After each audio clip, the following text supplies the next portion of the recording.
The explosions outside Kepler Station shook the metal walls like thunder. Commander Jake Martinez gripped the rail of the command center as another human ship died in the darkness of space.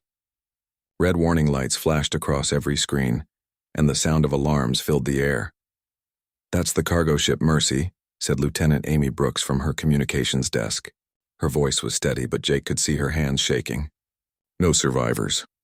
Jake watched through the thick windows as burning metal drifted past the station. 3 months ago, Kepler Station had been a busy mining colony, with 30,000 people working and living in peace. Now it was a fortress under attack, surrounded by enemy ships that wanted every human dead. The Vorthak had come without warning. Their ships looked like giant metal insects with sharp edges and glowing red lights. They moved in perfect formation, like a swarm of deadly creatures hunting prey. Their leader had sent one simple message when they arrived: "Humans must die. Your kind spreads like disease across our ancient lands." Captain Ryan Davis ran onto the command deck, his pilot uniform torn and dirty. "Jake, we lost another fighter squadron. The aliens are using some kind of new weapon that melts our ships from the inside out." Jake nodded grimly. Ryan was his best pilot, a man who had never backed down from a fight. If Ryan looked worried, things were really bad. "How many fighters do we have left?" 12, Ryan said. "Maybe 10 that can actually fly." Amy looked up from her screen. "Sir, I'm getting reports from all across this sector. The Vorthak have destroyed 17 colonies in the past year. They're not taking prisoners anywhere." Jake walked to the main viewing screen that showed the space around their station. Hundreds of alien ships moved in slow circles around Kepler Station, like sharks around a wounded fish. Their weapons glowed with deadly energy, ready to fire at anything that moved. "What about the defense grid?" Jake asked his weapons officer, Sergeant Bill Carter. Bill shook his head. "We're down to 30% power on the shields. The plasma cannons are running low on energy cells. At this rate, we might last another day, maybe 2. Lisa Carter, the station's civilian administrator and Bill's sister, came running into the command center. Her usually neat clothes were wrinkled and her face was pale with fear. "Jake, the people in the bunkers are asking questions. The children can hear the explosions." "What do I tell them?" Jake looked at Lisa with sad eyes. She had worked so hard to keep everyone calm during the siege. The civilians trusted her to keep them safe, but Jake knew the truth. There was no safety here. No rescue was coming. "Tell them we're holding the line," Jake said quietly. "Tell them Earth knows about our situation." Lisa nodded and hurried back to the civilian areas. Jake knew she didn't believe his words any more than he did. Earth was too far away and all the human military ships in this region were already destroyed. Amy suddenly stood up from her chair. "Commander, I'm picking up a transmission from the alien fleet. It's coming from their biggest ship."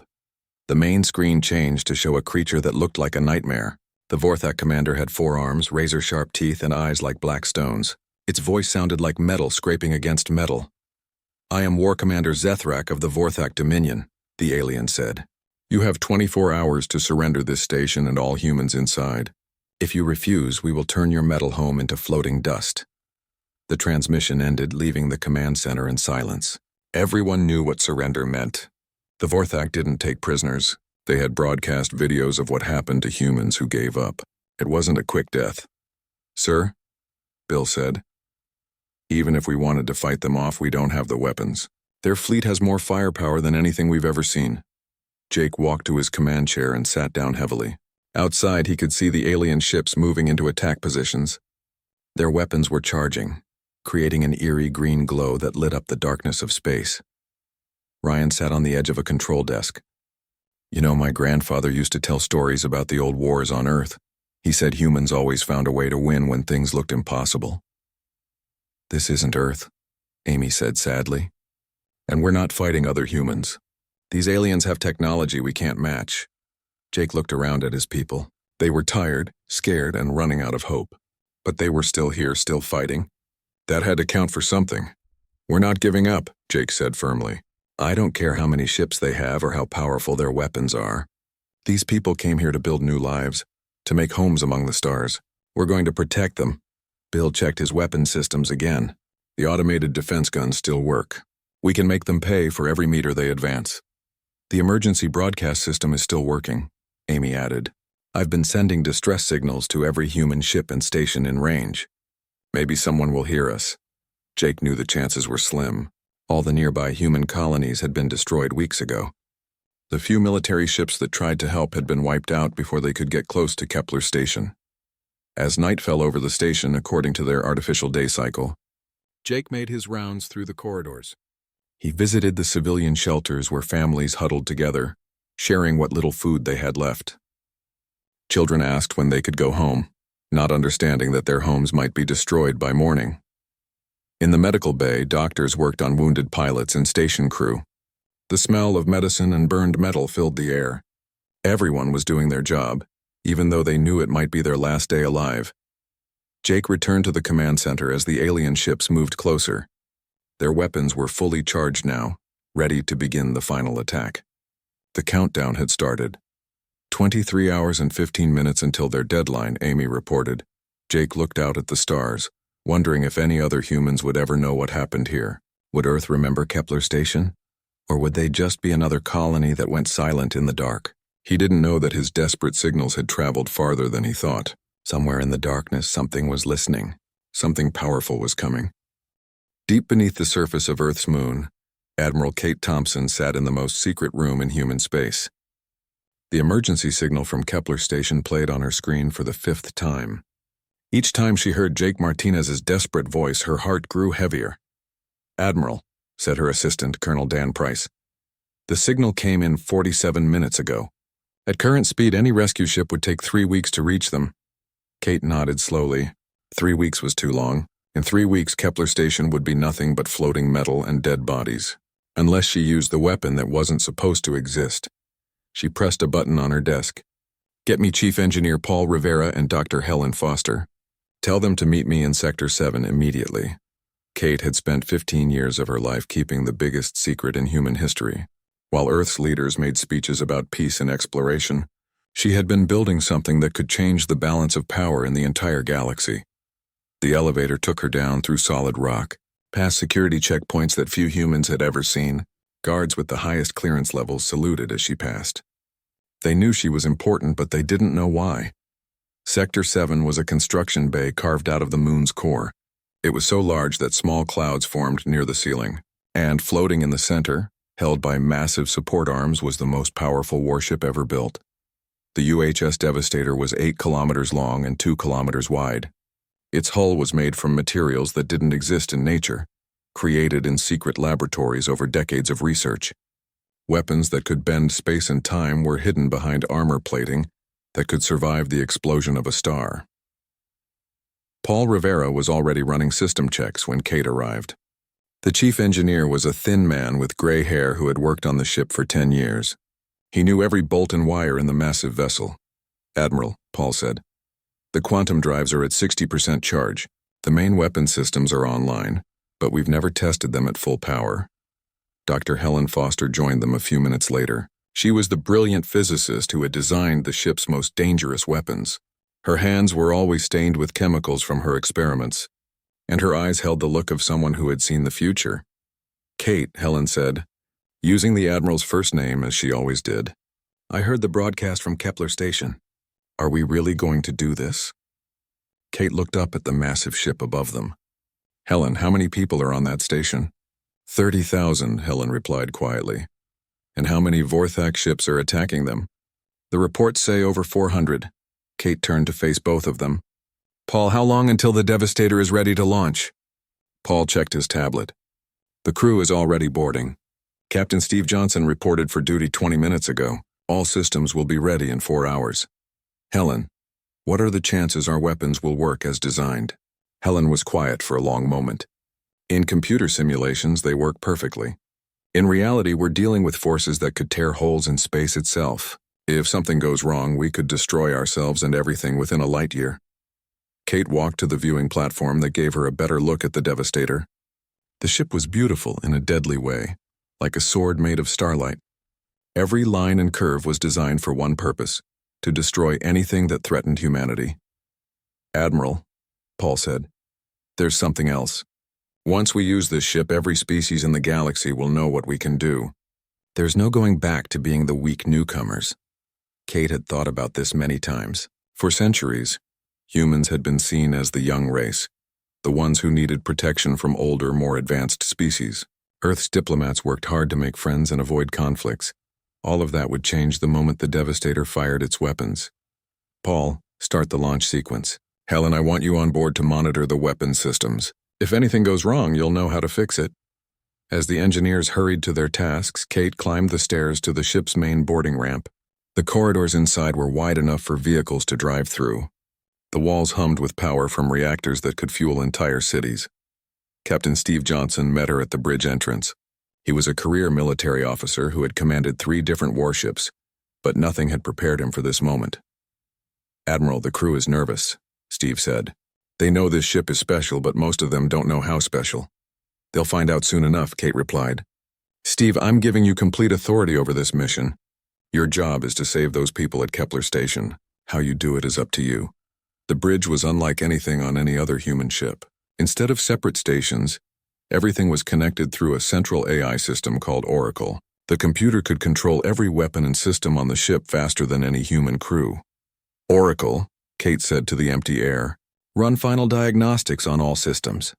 Admiral Thompson, the AI replied in a voice that sounded almost human. All systems are functioning at optimal levels.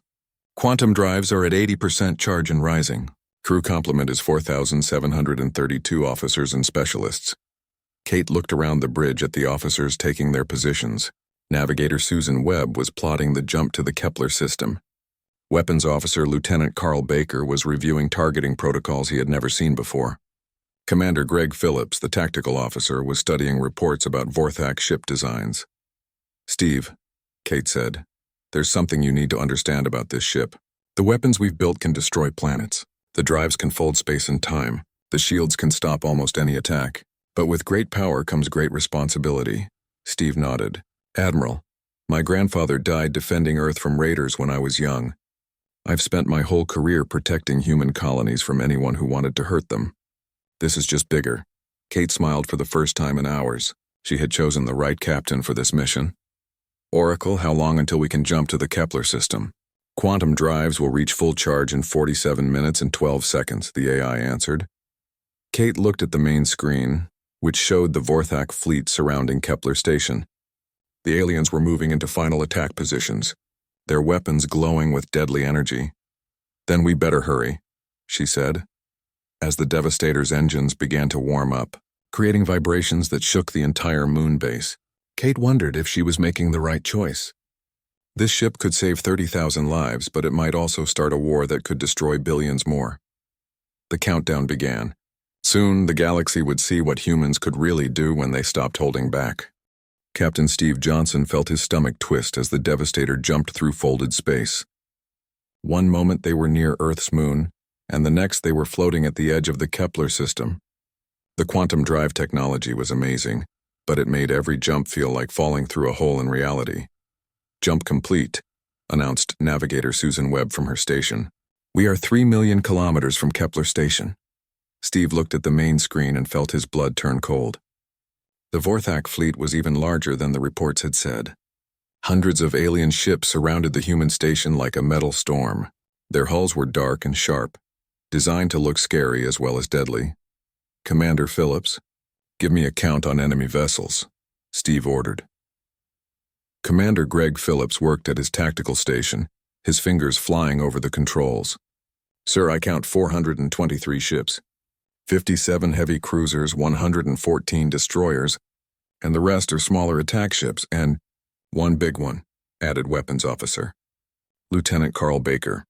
That ship in the center is 3 times bigger than anything else in their fleet. Steve studied the massive alien vessel. It had to be War Commander Zethrak's flagship, bristling with weapons and thick armor plating.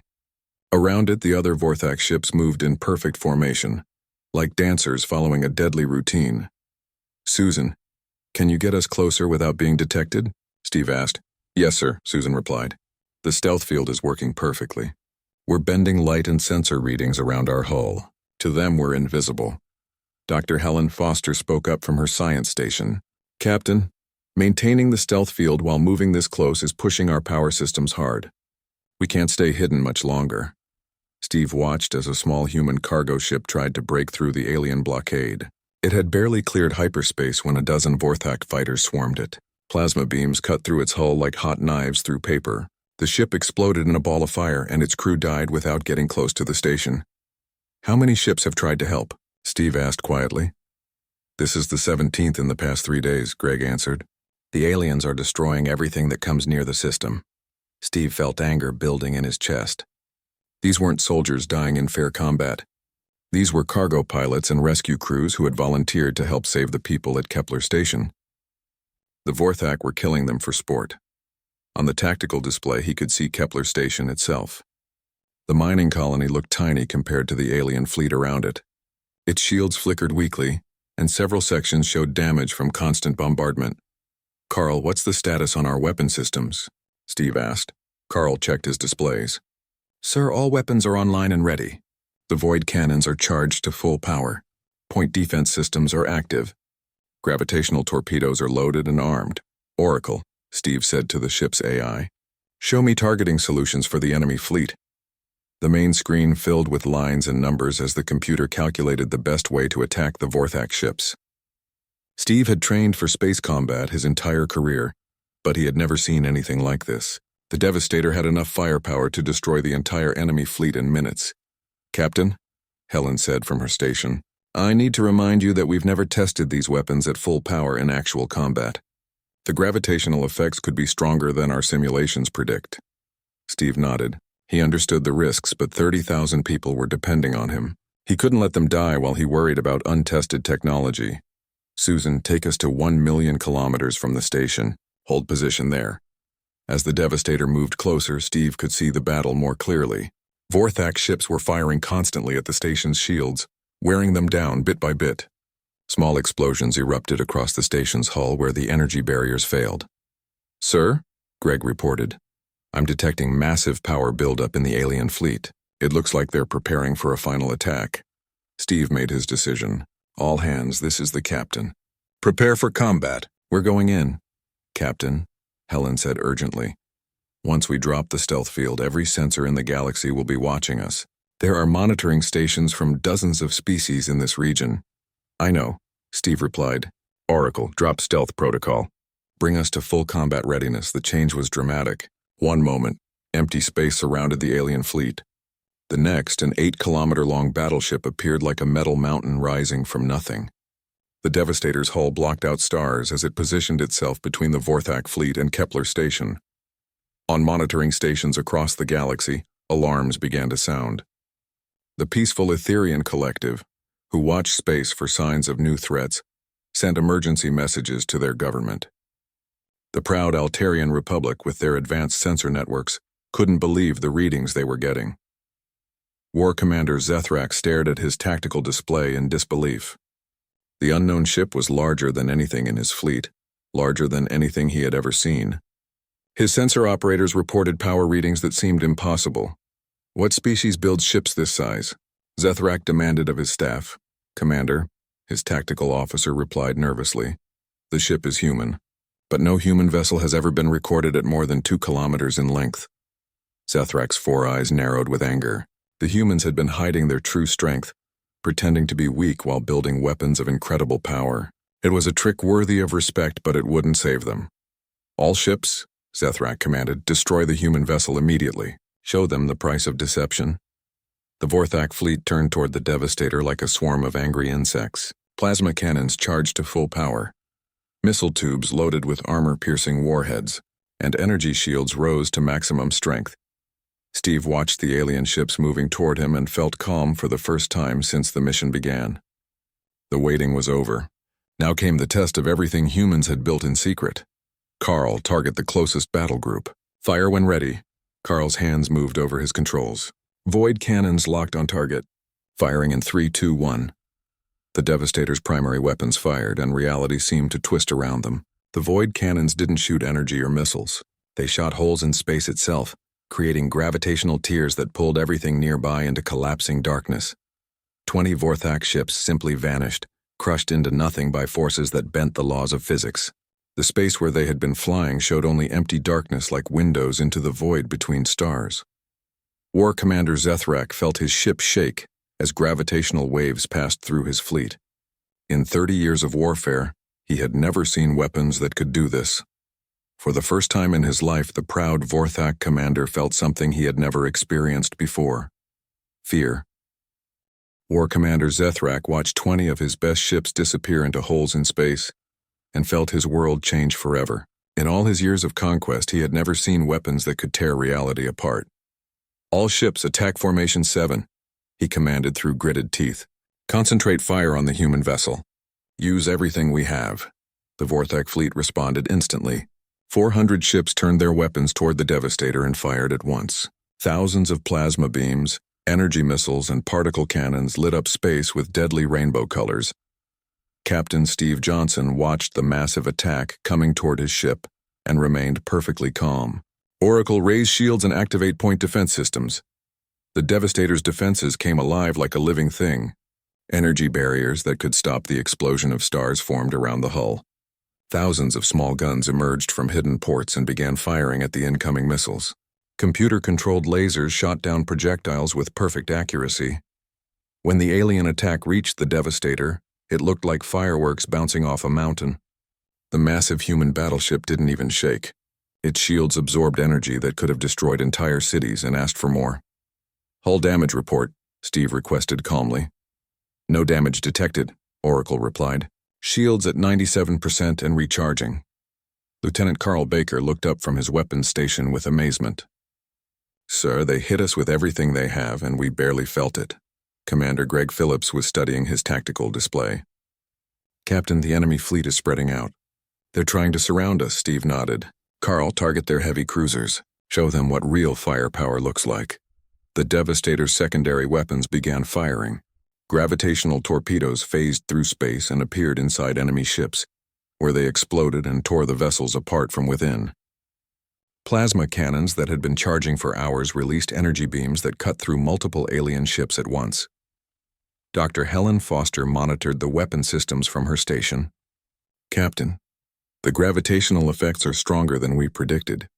Each shot is creating ripples in spacetime that can be detected from neighboring star systems. Across the galaxy, every major species with advanced sensors was watching the battle in shock. The peaceful Etherian collective sent emergency broadcasts warning other species about the gravitational waves. The Altarian Republic's best scientists couldn't explain how human technology had advanced so quickly. On Kepler Station, Commander Jake Martinez and his staff watched through their viewing ports as impossible things happened in the space around them. The alien fleet that had seemed unstoppable was being destroyed by a single human ship. "Amy," Jake said to his communications officer, "are you recording this?" Lieutenant Amy Brooks nodded, her eyes wide with disbelief. "Yes, sir, but I don't think anyone will believe it." Captain Ryan Davis pressed his face against the thick glass of the observation deck. "Jake, look at the size of that ship. It's bigger than some asteroids I've seen." The battle in space continued with deadly beauty. The Devastator moved through the Vorthak fleet like a shark through a school of fish. Every weapon it fired destroyed multiple enemy ships. Its defenses stopped attacks that should have cracked planets in half. War Commander Zethrak realized he was not just losing the battle. He was witnessing the end of everything he believed about warfare and power. The humans had not just built a bigger ship. They had created technology that made his entire fleet look like toys. "Tactical officer," Zethrak ordered, "prepare the fleet for retreat." "Commander," his tactical officer replied with shame in his voice, "half our ships are already trying to flee. The others are too damaged to move."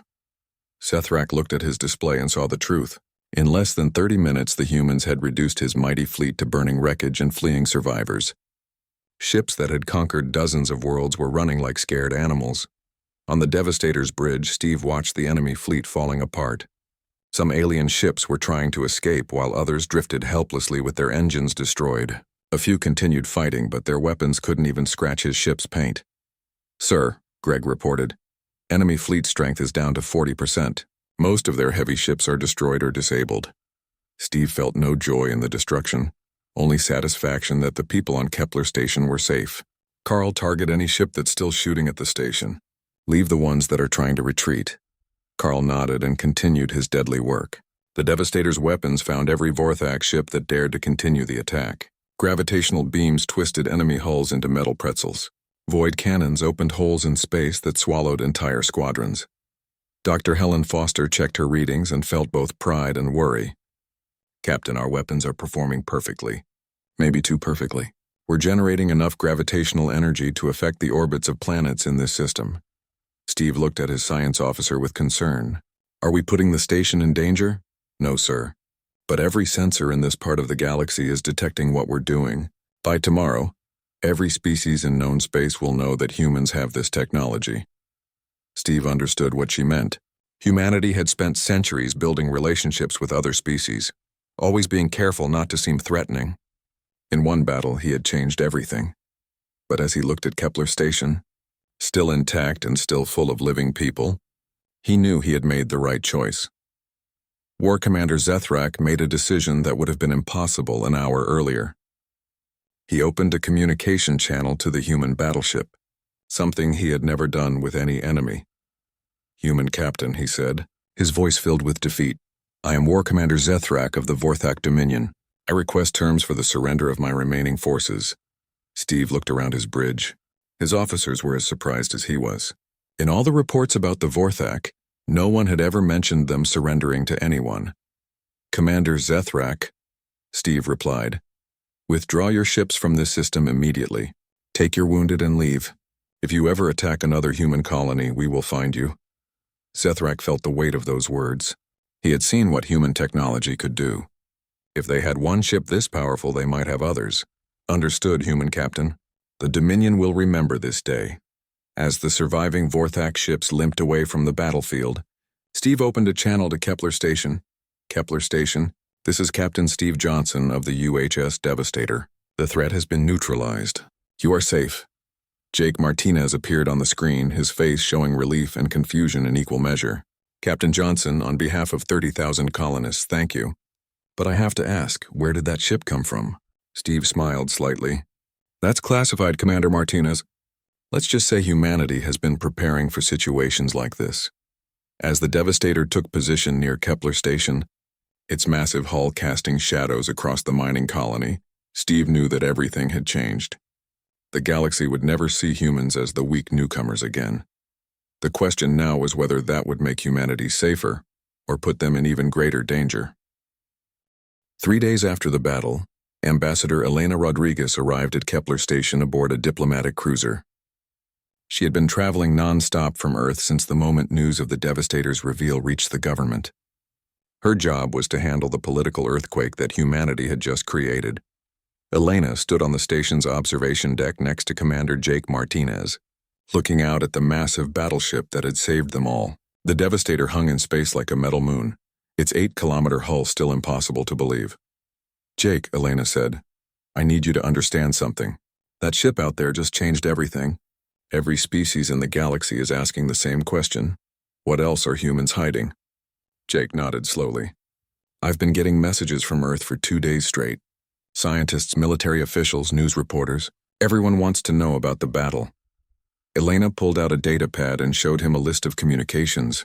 12 different species have requested immediate meetings with Earth's government. The Etherian Collective is demanding to know why we built weapons that can affect space-time. The Altarian Republic wants to examine our technology. And the Vorthak? Jake asked. War Commander Zethrak made it back to his homeworld. The Dominion leadership is in emergency session, trying to figure out how to deal with us now. On the Devastator's bridge, Captain Steve Johnson was dealing with his own problems. Dr. Helen Foster had been studying the battle data for 3 days, and her findings were both exciting and terrifying. Steve, Helen said, the weapons performed even better than our simulations predicted. The gravitational manipulation technology we used could revolutionize everything: faster than light travel, planetary engineering, defensive systems that could protect entire star systems. But, Steve asked, knowing there was always a but with Helen. But we also proved we can destroy entire fleets in minutes.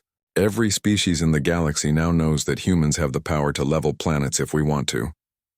Navigator Susan Webb looked up from her station. Captain, I'm receiving priority communications from Earth Command. Admiral Thompson wants to speak with you immediately. The main screen activated to show Admiral Kate Thompson in her office beneath the moon. She looked tired but satisfied with how the mission had gone. Steve, Kate said, you and your crew did exactly what I hoped you would do. You saved those people and showed the galaxy what humans can accomplish when we need to. Admiral, Steve replied, what happens now? The crew knows this ship is more advanced than anything else in human space. They're asking questions about how we built it and why they never heard about it. Kate nodded. The secret phase of Project Leviathan is over. Congress is holding hearings about the program, and I'll be spending the next few months explaining why we built the Devastator in complete secrecy. Dr. Foster joined the conversation from her science station. Kate, the other species are going to want to study our technology. Some of them might try to steal it or demand that we share it. That's why you're staying out there, Helen, Kate replied. The Devastator is now officially part of the Outer Rim Patrol Fleet. Your job is to protect human colonies and remind everyone that we're not the weak newcomers anymore. On the Vorthak homeworld of Korath Prime, War Commander Zethrak stood before the Dominion Council in shame. The 7 high commanders who ruled the warrior species listened as he described the impossible battle at Kepler Station. You expect us to believe, said High Commander Vexic, that one human ship destroyed half our greatest fleet? Zethrak activated a holographic display that showed recordings from the battle. The Council watched in silence as Vorthak ships vanished into holes in space, and gravitational beams twisted metal like paper. The humans have technology we cannot match, Zethrak said quietly. Their weapons manipulate gravity itself. Their shield stopped our most powerful attacks without damage. If they have more ships like this one, we cannot win a war against them. High Commander Thrak, the oldest member of the Council, spoke with the voice of centuries. For 1,000 years, the Vorthak have conquered every species we encountered. We believed strength came from numbers and traditional weapons. The humans have shown us a new kind of strength. The Council debated for hours, but the conclusion was inevitable. The proud Vorthak Dominion, which had never negotiated with enemies, would have to seek peace with humanity. Back at Kepler Station, Elena Rodriguez was preparing for the most important diplomatic mission of her career. Representatives from 5 different species had arrived to meet with her, each one trying to understand humanity's sudden technological leap. The Etherian Collective sent Ambassador Lyris Moonwhisper, a graceful being of pure energy who spoke in musical tones. Ambassador Rodriguez, my people are concerned about the gravitational weapons you have developed. Such forces could damage the fabric of space itself. Elena chose her words carefully. Ambassador Moonwhisper, humanity developed these weapons purely for defense.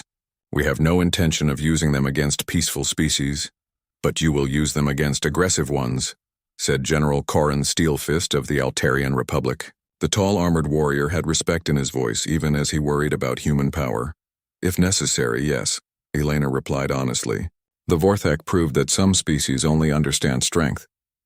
We will protect our people and our allies. As the diplomatic meetings continued, Captain Steve Johnson took the Devastator on its first official patrol of the Outer Rim territories.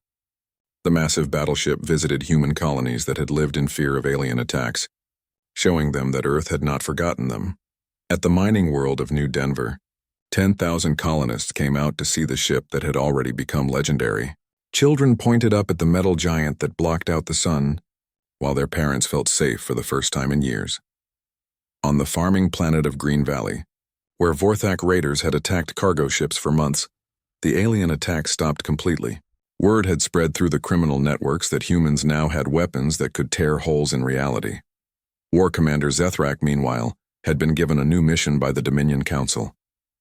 He was to travel to Earth as the first Vorthak ambassador, seeking peace with the species he had tried to destroy.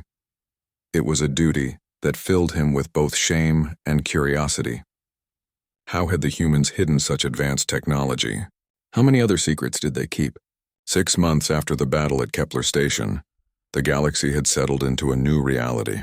Humanity was no longer seen as the young species that needed protection. They were now recognized as a major power with technology that other species could only dream about. The Devastator continued its patrols, a visible reminder of human strength that kept the peace through presence rather than violence.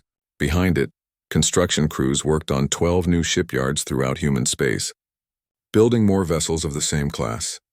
Admiral Kate Thompson, now promoted to head of all human military forces, stood in her new office on Earth and looked up at the stars. The secret was out. and there was no going back to the way things were before. "Oracle," she said to the AI system that now connected all human military installations, "what is the status of the Devastator fleet construction?" "Admiral Thompson," the AI replied, 12 new vessels of the Devastator class are currently under construction. Estimated completion time for the first 5 ships is 18 months, Kate smiled.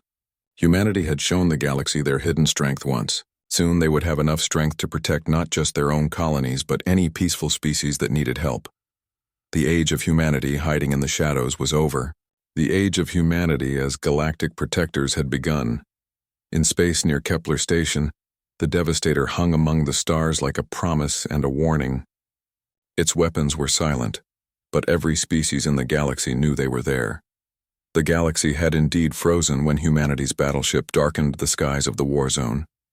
And it would never be the same again.